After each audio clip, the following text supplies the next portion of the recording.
Assalamualaikum warahmatullahi wabarakatuh. Halo teman-teman yang ada di rumah.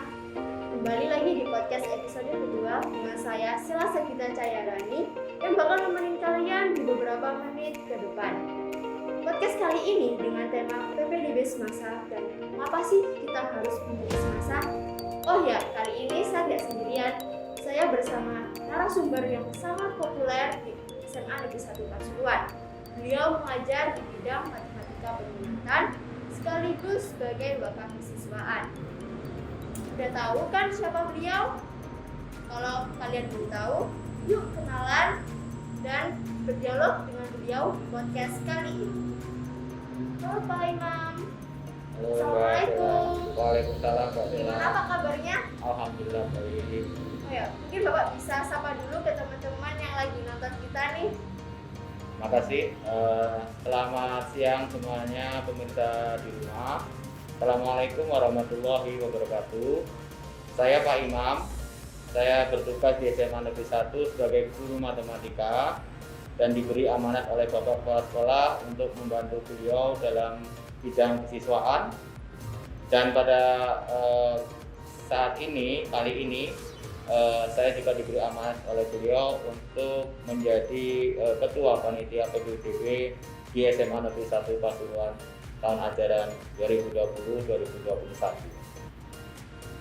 Oke Pak, sesuai dengan tema kali ini, ada apa aja sih jalur PPDB di SMA Negeri 1 Pasuruan ini dan bagaimana alur di tiap jalurnya? Apakah berbeda dari tahun sebelumnya Pak? Kalau berbeda dengan tahun sebelumnya, insya Allah berbeda. Kita wawancara aja pakai masker Mbak Sagita, Mbak Sela. Ya. Jadi kalau tahun sebelumnya ada jalur offline, kalau sekarang online semua karena masa pandemi COVID ini.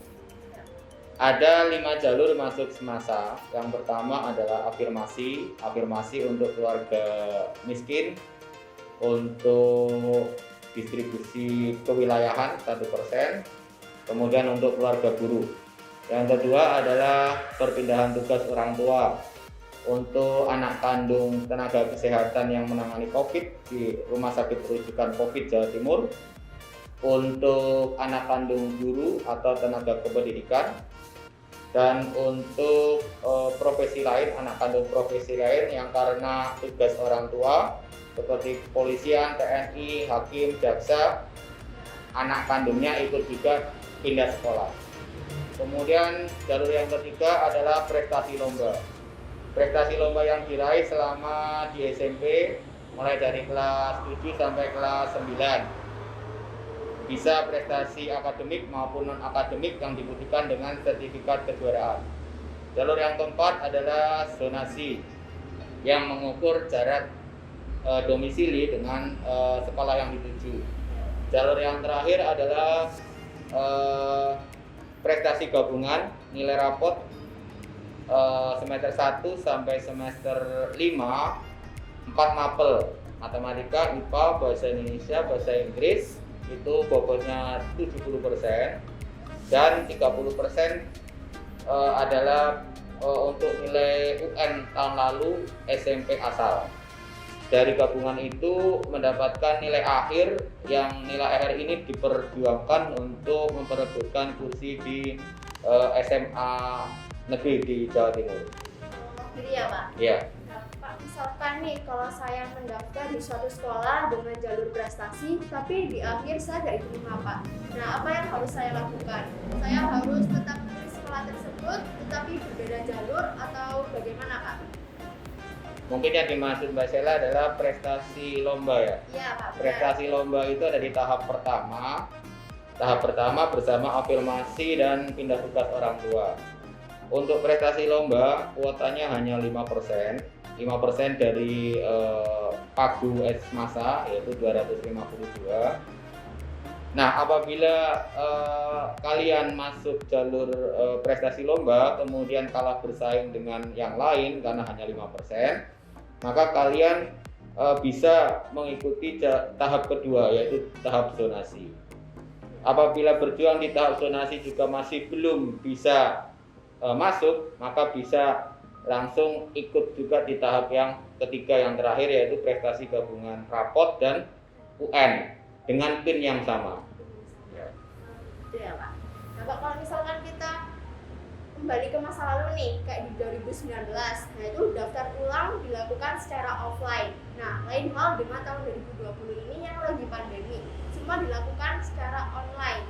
Termasuk juga dengan daftar ulang itu juga dilakukan secara online. Nah, bagaimana mekanisme daftar ulang secara online tersebut, Pak? Daftar ulang pada PPDB kali ini semuanya dilakukan secara online setiap akhir tahap, mulai dari tahap 1, tahap 2, dan tahap 3.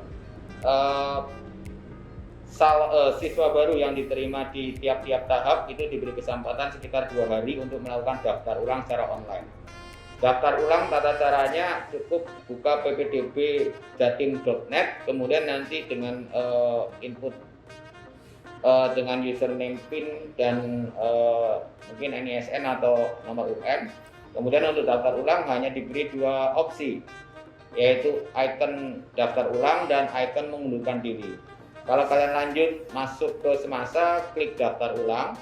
Tapi kalau mengundurkan diri, artinya kalau misalnya kalian daftar sekolah lain, misalnya pondok, kemudian lebih memilih pondok, kalian klik mengundurkan diri. Adapun proses tersebut sesuai jukis dilakukan secara online.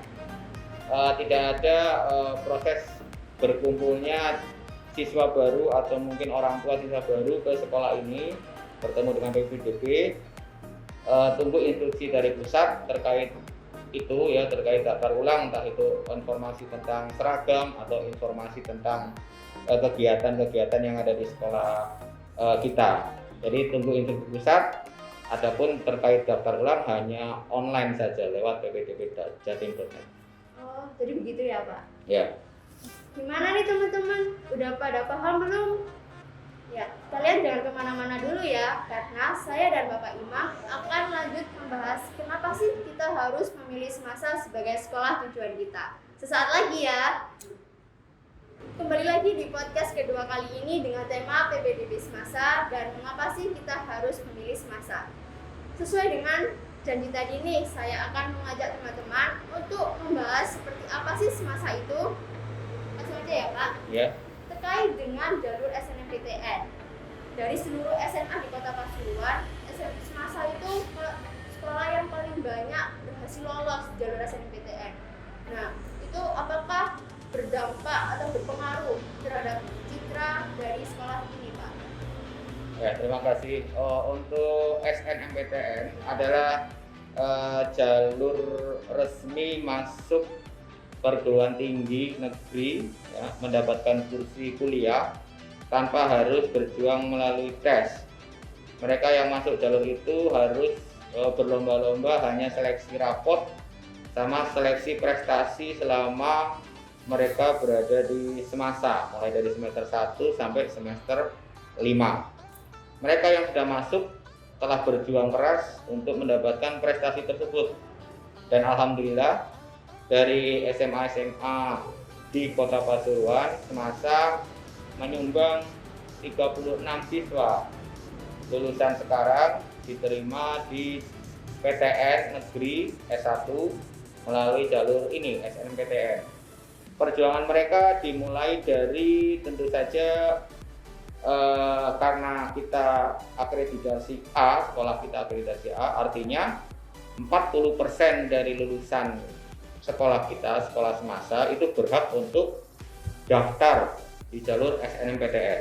Jadi di ranking dulu mereka paralel, IPA paralel, kemudian IPS paralel, kemudian diambil 40% terbaik IPA boleh daftar SNMPTN, IPS 40% terbaik boleh daftar SNMPTN.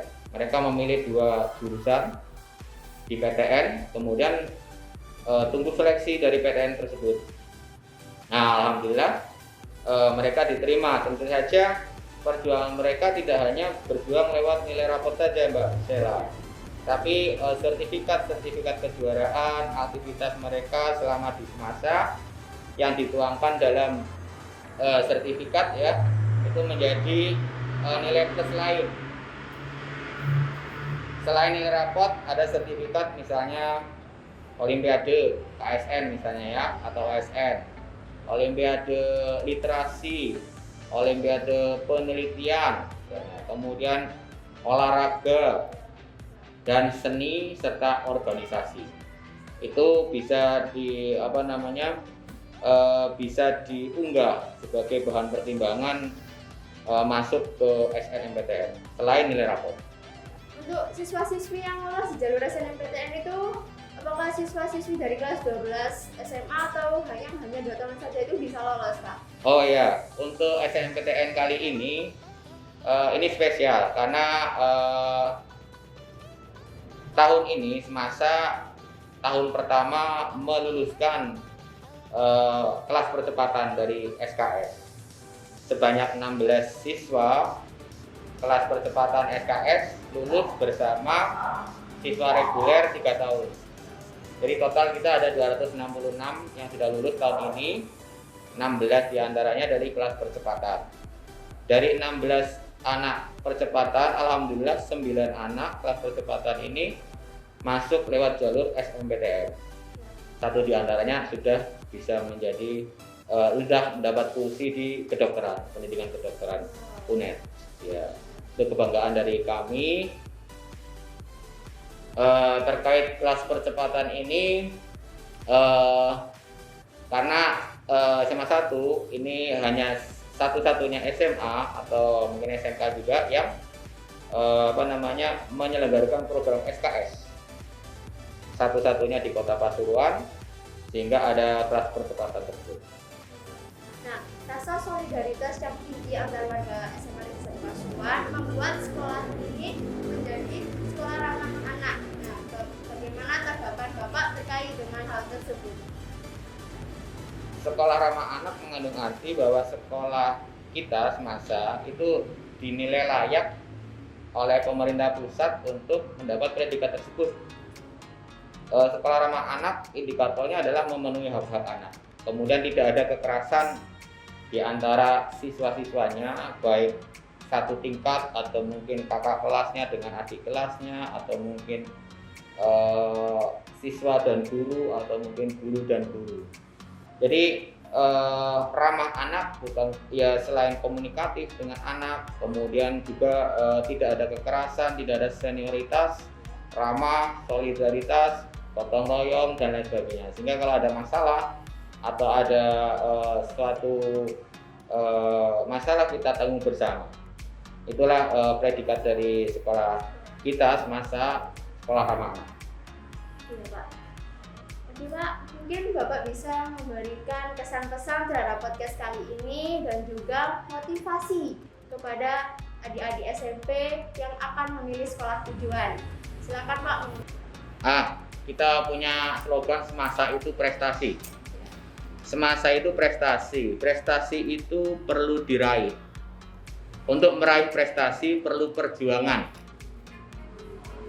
Kalian lulusan SMP MTS sederajat yang sudah berprestasi atau yang mau terus maju dan akan meraih prestasi tanpa kenal lelah, baik prestasi akademik maupun non akademik, berjuanglah berlomba-lomba masuk semasa, karena yakinlah semasa layak diperjuangkan.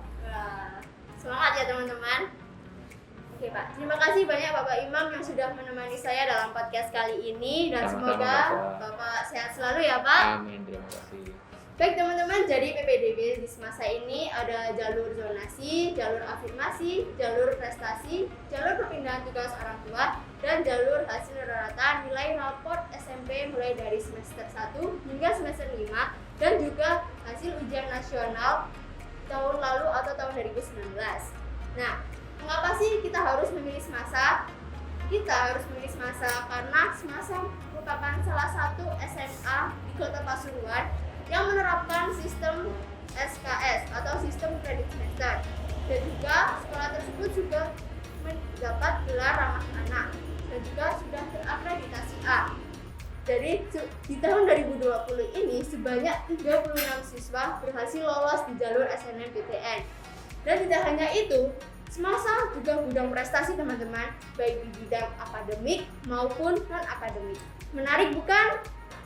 Terima kasih juga buat teman-teman yang sudah menemani saya dan Bapak Imam dalam podcast kali ini.